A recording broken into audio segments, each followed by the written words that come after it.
In an archived interview from 1994, Yngwie Malmsteen was asked to do a blind critique of some of the guitar players and bands at the time.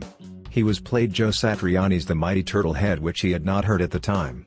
And he did not say many great things about it. This is what he said. "I like the groovy intro. Sounds like a Stratocaster. But the soloing going over the song is very bad. It's bent out of shape and out of tune. It's very basic bullshit pentatonic runs. The choice of notes in the solo is completely overdone. That stuff has been done for 30 years. I'm sick and tired off that bending bullshit. This is the most run-of-the-mill pentatonic playing I ever heard." Guitar World then told him it was Joe Satriani. Malmsteen said, "You're kidding. Was he high? He's playing out of tune, and the most boring runs. What I've heard from Satriani before was really good, but this sounds like something someone would play in a garage." After the backward solo, Joe does some nice stuff with out-of-phase pickups, which I liked. But the actual solo, I could never dream that was Joe. Out of tune, and terrible. What do you think about this? Would you agree with him? Tell us your thoughts in the comments section down below and what you think about Joe Satriani's guitar playing.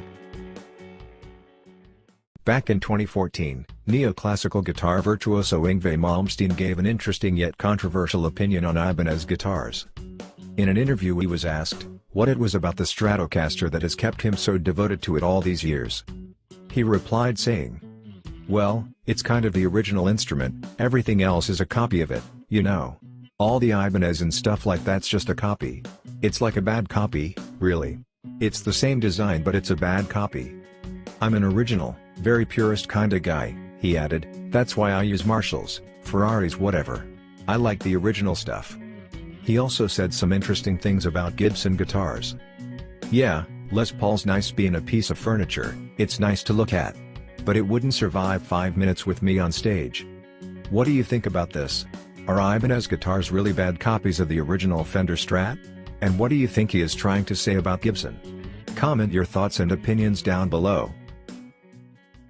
Neoclassical guitar master Yngwie Malmsteen goes through his top 5 tips for guitarists.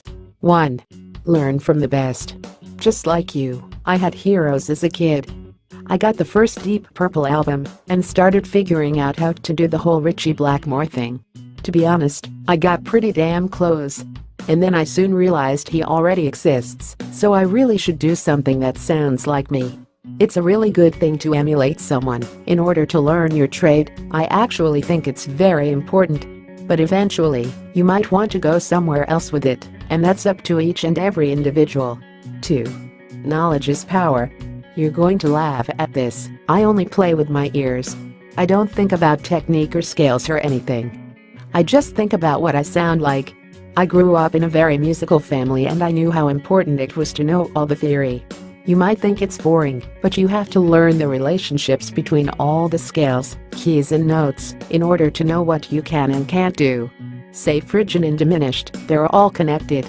A harmonic minor is also E phrygian dominant, but you could play diminished from F sharp every 3 frets and you'll bring that flavor. It all becomes hardwired and you soon stop thinking about it. 3. Open every door. When you play blues, you go into a certain mode, you know. The groundwork isn't actually that hard, it's all mathematical theory. You have the key to this door, and when you open it, there's a hallway with 100 other doors. Behind those doors are more doors, and it keeps going on. But you need the key to open that first door. Once you have that, you don't need to worry anymore. That's how you become an amazing improviser, and I feel that improvisation is one of the most important things to be a musician. All the great composers were great improvisers, they wrote it all down because they had to. That all comes down to knowing the theory. It's how you stay in the right place and never head anywhere you're not supposed to be. 4. Express yourself clearly. When I first came on this scene, way back when, people always used to say 2 things. "Hey man, I can't believe you have no distortion on your guitar." And "I have more gain on my shit than you could imagine," insane levels of it. I just make sure each note is clearly expressed. You do one, and then you move on to the next. Don't let them bleed into each other. The other thing people used to say is, "You pick every note." I don't pick every note. If I did that, with the amount of gain I use, it would sound crazy. But it's not all legato either, there's no real system to it. I could pick every note if I wanted to, and sometimes do, if it's the sound I'm looking for. My solos sound like mini compositions. Some guitar players do repetitive things really fast, and I always felt that there should be a melody behind it, even if it's fast. People also used to say, "Wow, I can't believe how you wrote that solo." And I didn't write that solo, it was never written.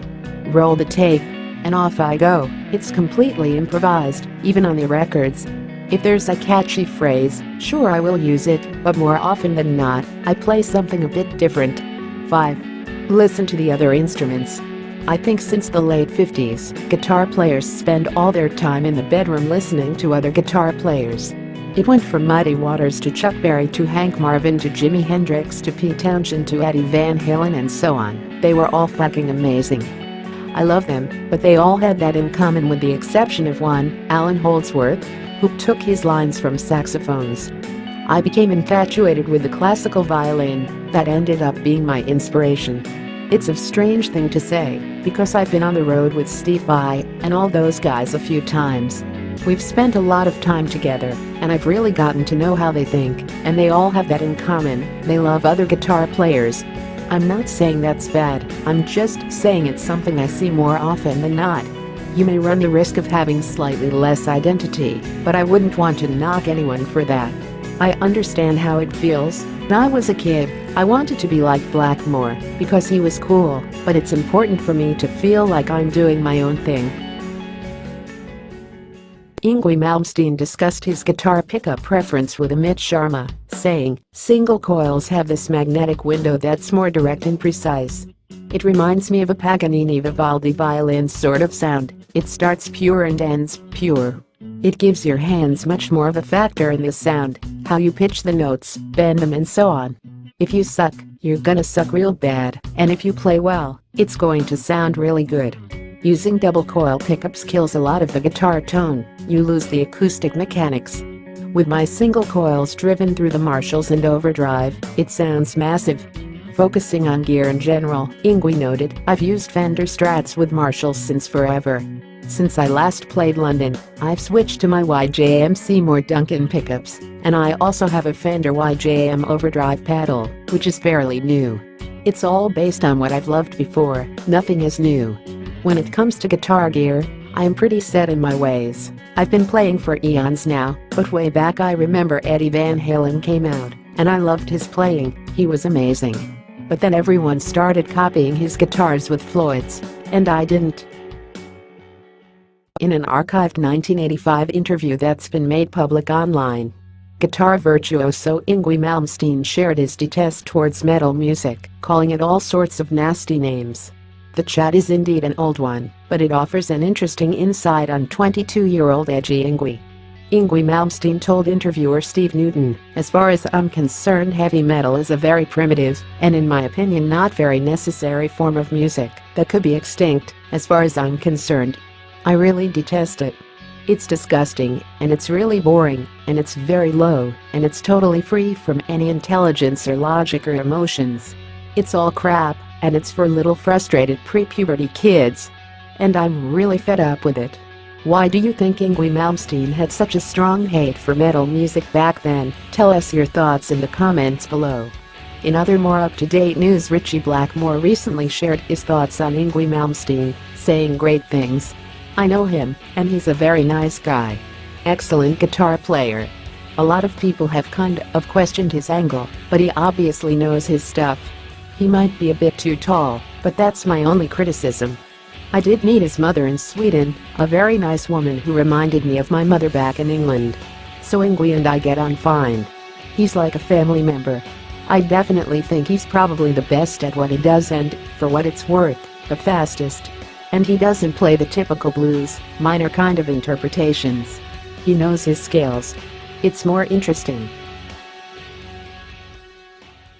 Discussing the importance of rhythm guitar, Slayer guitarist Kerry King shared his thoughts on shredders, saying that their music tends to easily bore him as repetitive. He tells Total Guitar, "I think a lot of the shredder-type players, and I don't mean everybody, they're not very good songwriters. Players like Vai or Malmsteen spend their time perfecting what they do only as far as leads. Yngwie had a run where he did some good songs, but when it became just about how many notes he can fit in a millisecond. King added, "Don't get me wrong, he's an amazing player, but after 3 songs, I'm done. He'll just keep doing it faster on a different string." Rhythm guitar is where a song is constructed. If there's a song you like, it's because of that rhythm guitar. The lead stuff at the end of the day is just the icing. During the rest of the chat, King discussed hanging out with friends who aren't into metal, explaining how he still likes goofing around with guitar. When people come over and want to listen to music most people like, say Michael Jackson or something, I'll go pick up the guitar and learn the one Eddie Van Halen played on. I'll do stupid shit like that, he said. There's this song called Push It, which got used in commercials, and I think it's funny to put that on when friends are over, pick up a guitar and play along. Everyone in the house just dies laughing. For clarity, you can turn that into a metal song. Guitar virtuoso Joe Satriani explained why he started wearing sunglasses and how it ended up being one of the staple marks of his image. In a recent interview he said, "The sunglasses thing happened as a joke.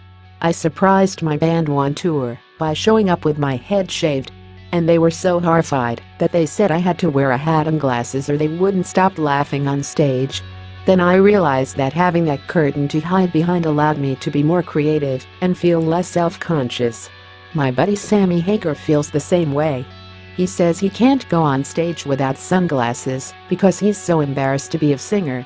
He's the last person you'd expect to think that way. He was also asked to single out his least favorite aspect of showbiz, which he replied, saying, "Being around people. It's a major drawback, right? Like, if my manager called me and said, 'You'll be meeting 50 people every day before the show,' immediately I'd start getting butterflies in my stomach. It's silly.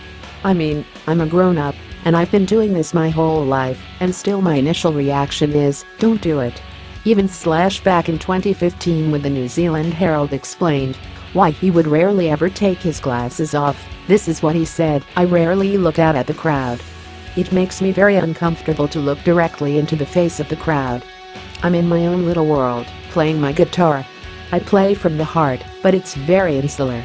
I think it was just a hangover thing that turns into an everyday thing.